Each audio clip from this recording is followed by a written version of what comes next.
Welcome to East Texas Red Barn Cooking with your guy, Texas T.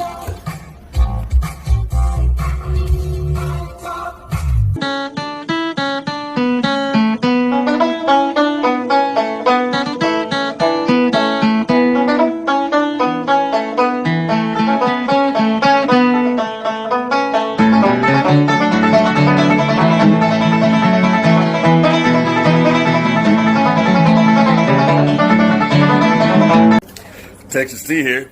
You're ready. It's time to do some cooking, y'all. Good afternoon, folks. Well, guess what? It is a Friday. Another Friday. So, I'm thinking, what can I cook that I want for tomorrow that I can cook all night long? That's what it's about to me. I just love being on the grill, smoker, whatever. I just love to do it. Brisket. That's what I decided on. We're going to do a brisket. We've got some friends coming over to stay tonight, and we're going to get this brisket all readied up and throw that baby on, and as always, we're going to do it to it. See y'all soon. All right. Here's our chunk of beef.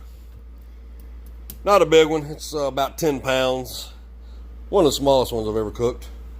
But I gotta say, the flat on it is really a big flat. Thick flat. That's what I'm talking about.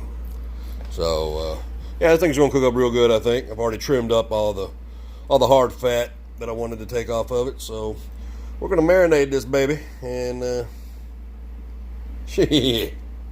beef. That's what's for dinner.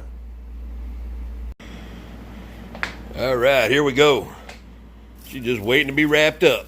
We're gonna tie this bag up, let all that marinade sit on there for, I don't know, 6, 8, 10 hours. Maybe all night, just depends how I feel. May throw this sucker on about midnight tonight. I don't know. Anyway, this marinade here, it's, well, you know what? If you want to know what's in this marinade, go watch my beef jerky video. It's pretty much the same thing. Add a little bit more Worcester sauce to it. But it's pretty much the same thing. So, this is it. We're going to wrap this baby up, throw it in the refrigerator. Later. All right, this is the next morning. Look at this point is really small compared to this flat. Flat's really nice, pretty thick. So I cut a little piece off there. That way I'd know which way to cut with my grain going that way, and I'll cut this way. So just to kind of let me know. It's all seasoned up though, and this thing's ready to go. All right, we've been letting this beef sit here and warm up a little bit. Try to get up close to room temperature. We're going to stick a probe in there for monitor our temperature, and slap this baby on the smoker, guys. All right, we are ready to rock and roll. Got a piece of pecan on this thing. Get this baby smoking a little bit.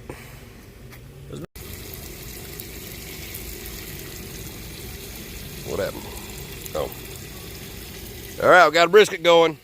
Meanwhile, we're going to cook a little breakfast like we're camping out right here on the grill for all these crazy fools here. Hi, baby. And Randy. Here at the Red Barn. Yeah. All right, we're about 250. Been trying to keep it below 250 the whole time. We've finally hit our 165 mark.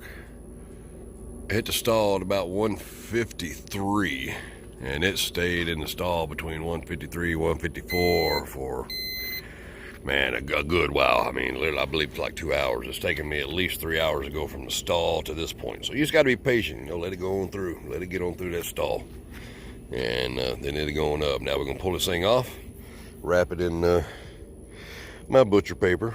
People talk about peach butcher paper, pink butcher paper. No, I got good old white butcher paper. I can't see what the difference might be. But anyway, we're gonna pull this thing off and wrap it up. Here's what we got. That's where we hit at 165. Took me about 7 hours to get to 165. But it's all right. We got some good color there. We're gonna spritz this up a little bit with my little solution, get it all nice and wet. This is a mixture of, well, it's the same that I marinated with, my jerky sauce, and then added bouillon and water just to thin it up a little bit. Then I strained it, made sure I had no pieces in there that would clog up my bottle here. So we're gonna spray this down real good, and we're gonna wrap this baby. And on top of this, we got, see, this is all the trimmings, the fat and stuff like that. So that's going on there also for the protectors of the property, the protectors of the red barn, the tank, the Chevy, and the Panda Bear. So they're going to get some good trimmings right there. We'll smoke those up for them. So we're going to get this wrapped up and throw it back on. A couple more hours, we'll be done. All right, here we are, all wrapped up. We got our dog trimmings over here. Got the probe back in. We're going to run this baby up, take it off at about 195. Try to keep it around 250, a little less. Alright guys, we just chillaxing here. Doing a little R&R, just waiting for this brisket to get done. It's gonna be a couple more hours. You know, almost, like I said, I'm pulling mine off at about 195 degrees internal. Some people say 200, the experts, the pit masters say 203. Well, I'm pulling mine off at 195. I'm gonna wrap it up, throw it in the cooler, let it rest for at least an hour. That's how we're gonna do mine. I think it'll come out a little more juicy that way. I personally think 203 is just a little much, in my opinion. Do it as you want. There are no rules. Anywho, enjoy.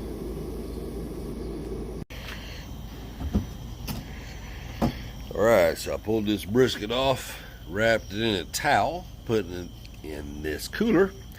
Actually, it took me right about 10 hours for this. I really expected it to be quicker on this smaller, little less than 10, right at 10-pound brisket. But it took us 10 hours. So, to get the temp, you know, you got to be patient. Let the temp do its thing. Let it do its thing. So, anyway, we're going to put it in this cooler and let it rest. And then we're going to slice it up and see how we did, guys. All right, a couple of hours in the cooler, let it rest. Yeah, this looks pretty good and pretty juicy.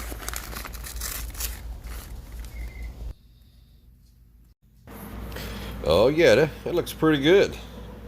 Nice and juicy. I think I'm gonna take that little baby point there and chop it up in cubes and make some burn ends out of it or something. Looks good. We are live from my backyard where I am smoking these meat like a brisket. I'm making meats now. Someone asked me, do I smoke meats? That's gonna be delicious. Yeah, if I smoke meat, that's what I'm talking about. Yeah.